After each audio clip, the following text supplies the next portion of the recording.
জুলাই ঘোষণাপত্র ও আগামী ফেব্রুয়ারিতে নির্বাচন নিয়ে আলোচনা করতে কুয়াকাটা থেকে আমাদের সঙ্গে যোগ দিচ্ছেন বিএনপি প্রশিক্ষণ বিষয়ক সম্পাদক এবিএম মোশাররফ হোসেন এবং বাংলা মোটর থেকে জাতীয় নাগরিক পার্টি এনসিপির আন্তর্জাতিক সম্পর্ক এবং কূটনীতি সেলের সম্পাদক আলাউদ্দিন মোহাম্মদ। আপনাদের দুজনকেই স্বাগত জানাচ্ছি ইন্ডিপেন্ডেন্ট সংবাদে। শুরুতেই যাচ্ছি এনসিপি নেতা আলাউদ্দিন মোহাম্মদের কাছে। আপনার কাছে জানতে চাইব যে ফেব্রুয়ারিতে নির্বাচন, এর আগে গণ অভ্যুত্থানের আকাঙ্ক্ষা কতটা পূরণ হবে বলে আশা করছেন? বান্ডেল থাকলে প্রতি সেনমানিতে টাকা বাঁচবে। বিকাশ সেনমানি বান্ডেল কিনে জিতুন প্রতি লেনদেনে। আপনাকে ধন্যবাদ। আজকে একটি ঐতিহাসিক দিন। আজকে জুলাই গণঅভ্যুত্থানের 1 বছর পূর্তি এবং পূর্তিতে আমরা দেখেছি সরকারের পক্ষ থেকে সবগুলো রাজনৈতিক দল এবং জুলাই গণঅভ্যুত্থানের সবগুলো পক্ষ সমন্বয় করে একটি একটা জুলাই বিপ্লবের ঘোষণাপত্র প্রদান করা হয়েছে। সেই ঘোষণাপত্রে আমরা যে বিষয়গুলো দেখেছি তার প্রেক্ষিতে আমরা দেখেছি সেখানে সংস্কারের একটি কমিটমেন্ট আছে। আপনার কমিটমেন্ট আমরা দেখেছি যে গত আপনার কয়েক মাস ধরে জাতীয় ঐক্যমত্য কমিশন সেখানে আপনার কি ধরনের সংস্কার হবে, সেই সংস্কারগুলোতে রাজনৈতিক দলগুলো কিভাবে ঐক্যমত্য হচ্ছে তার উপর ভিত্তি করে জুলাই সনদ দেওয়া হবে। এখন আমরা দেখেছি যে জুলাই সনদটি খুব সম্ভবত সরকার খুব দ্রুতই প্রকাশ করবে, কারণ জুলাই সনদকে জুলাই মাসেই প্রকাশ করার একটি জোর প্রচেষ্টা ছিল। হয়তো কিছু কারণে কিছু বিষয় ঐক্যমত্যের জন্য সরকার এখনো অপেক্ষা করছে বলে হয়তোবা আমরা সনদটা একটু দিতে দেরি হচ্ছে। বাট আমরা প্রত্যাশা করি যে জুলাই সনদ বাস্তবায়ন এবং আপনার জাতীয় নির্বাচন একই সাথে আপনার একই রোডম্যাপের অংশ, এবং জাতীয় নির্বাচন ঘোষণার সাথে যদি জুলাই সনদ ঘোষণা করা হতো তাহলে হয়তো এটা বেশি সঙ্গতিপূর্ণ হতো। তবে আজকের মতো একটা ঐতিহাসিক দিনে যেখানে জুলাই বিপ্লবের ঘোষণাপত্র দেওয়া হয়েছে, যে ঘোষণাপত্রে রাষ্ট্রের আমূল সংস্কারের কমিটমেন্ট রাখা হয়েছে, প্রত্যাশার কথা রাখা হয়েছে এবং শহীদদের যে আকাঙ্ক্ষা, আহতদের আকাঙ্ক্ষা, তাদের আলোকে রাষ্ট্র গঠনের কথা বলা হয়েছে, তা আমরা স্বাগত জানাতে চাচ্ছি যে সরকার যে জুলাই সনদ দিবে সেই সনদ এই গণ অভ্যুত্থানের আকাঙ্ক্ষা এবং ঘোষণাপত্রের যে আলোকে আপনার সনদ তৈরি হবে এবং সেই সনদ বাস্তবায়নের সম্পূর্ণ দিক নির্দেশনা সরকারের মাথায় আছে। সরকার সেগুলো বাস্তবায়ন যোগ্য করেই নির্বাচনের ঘোষণা দিয়েছে বলে আমরা মনে করি। তবে যদি মোশাররফ হোসেন আছেন আমাদের সাথে, তার কাছে একটু জানতে চাইবো যে এই যে জুলাই সনদ নিয়ে কথা হচ্ছিল, জুলাই সনদ, জুলাই ঘোষণাপত্রকে বিএনপি কিভাবে স্বীকৃতি দেবে? আপনি ইতিমধ্যে লক্ষ্য করেছেন যে আমাদের দলের পক্ষ থেকে ইতিমধ্যে প্রধান উপদেষ্টা যে নির্বাচনের একটা সম্ভাব্য তারিখ ঘোষণা করে সেটাকে আমরা স্বাগত জানিয়েছি, এবং আমাদের দলের যিনি আলোচনার নেতৃত্ব দিয়েছিলেন বিএনপি স্থায়ী কমিটির সদস্য জনাব সালাউদ্দিন আহমেদ, উনি কিন্তু স্পষ্ট ভাষায় বলেছেন যে জুলাই এই ঘোষণাকে বিএনপি আইনগত এবং সাংবিধানিক স্বীকৃতি বিএনপি দেবে। সুতরাং এক্ষেত্রে কোনো দ্বিমত অথবা কোনো শঙ্কা আছে বলে আমরা মনে করি। বরং এখানে আজকে যে নির্বাচনের তারিখটা ঘোষণা করা হয়েছে সেই তারিখটাতে কাঙ্ক্ষিতভাবে নির্বাচনটা অনুষ্ঠান করার জন্য যে ধরনের প্রস্তুতি দরকার, যে ধরনের কার্যক্রম গ্রহণ করা দরকার, আগামী দিনে যদি সরকার সেই পদক্ষেপটা গ্রহণ করে, বিশেষ করে নির্বাচন কমিশন, তাহলে আমার দৃঢ় বিশ্বাস যে এই ঘোষণাপত্র এবং নির্বাচন দুটি জনগণের কাছে সবচেয়ে বেশি গ্রহণযোগ্য।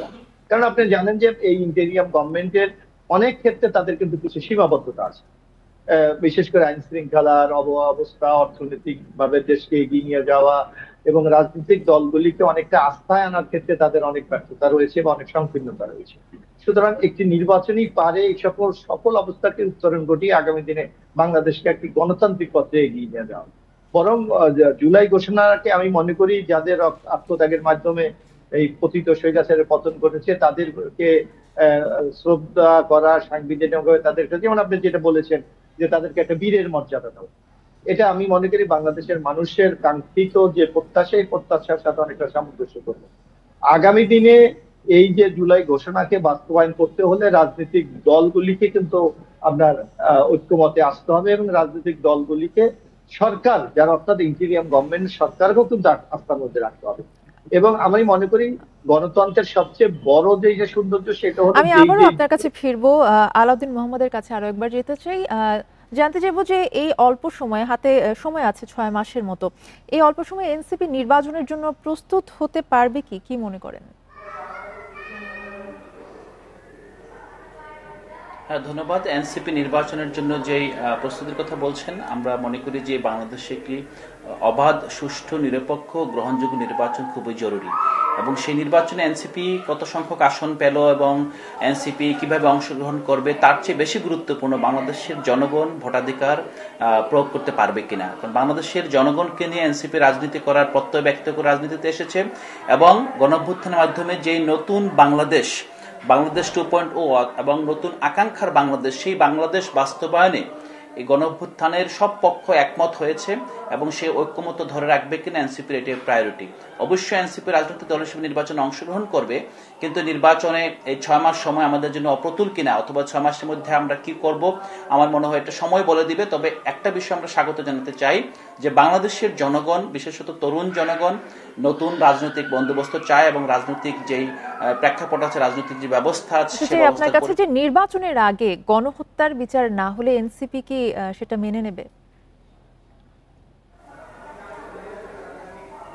দেখেন, এখানে যে বিচারের ব্যাপারটা দিয়েছেন এনসিপি শুরু থেকেই বিচার, সংস্কার, নির্বাচনে 3টা দাবিকে সামনে রেখে এগুচ্ছে।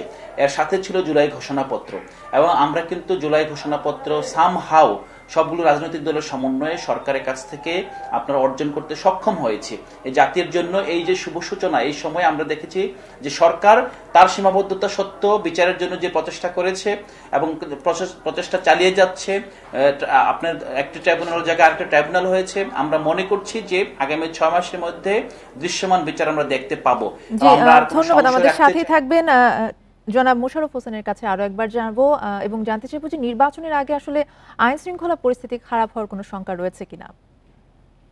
না, এটা শঙ্কা নাই, এটা কোনো শঙ্কা আমরা দেখছি না। কারণ আপনাকে একটু আমি পূর্বের কথা স্মরণ করে দিতে চাই। আপনার নিচে মনে আছে 90-তে স্বৈরাচার এরশাদের যখন পতন ঘটিয়েছিল তখন কিন্তু তৎকালীন ইন্টিরিয়াম গভর্নমেন্ট মাত্র 3 মাস সময় পেয়েছিল।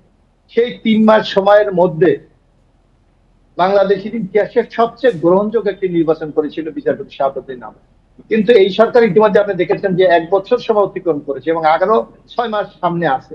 সুতরাং আইন শৃঙ্খলার অবনতি হওয়ার কোনো কারণ নাই। বরং যে জিনিসটি আমরা প্রত্যাশা করি, এই সরকারের নির্বাচনের ব্যাপারে যদি দৃঢ় মনোভাব গ্রহণ করে এবং পদক্ষেপগুলি অত্যন্ত সুচিন্তিত ভাবে গ্রহণ করে, তাহলে আমরা বিশ্বাস করতে চাই যে 3টি নির্বাচনে বাংলাদেশের মানুষ ভোট প্রয়োগ করতে পারে নাই।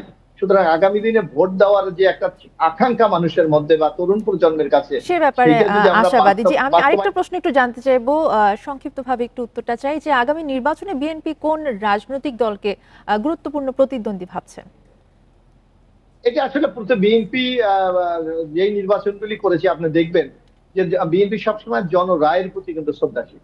জনগণ যাকে রায় দেবে এবং যাকে তারা প্রতিদ্বন্দ্বী মনে করবে, এই ক্ষেত্রে বিএনপির খুব মাথা ব্যথা আছে বলে আমরা মনে করি না। বরং আমরা চাই, আমাদের নিজস্ব ম্যানিফেস্টো আছে, নিজস্ব দর্শন আছে এবং আগামী দিনে কি বাংলাদেশ আমরা করতে চাই তার জন্য রাষ্ট্র মেরামতের 31 দফা আমরা জনগণের কাছে উপস্থাপন করেছি।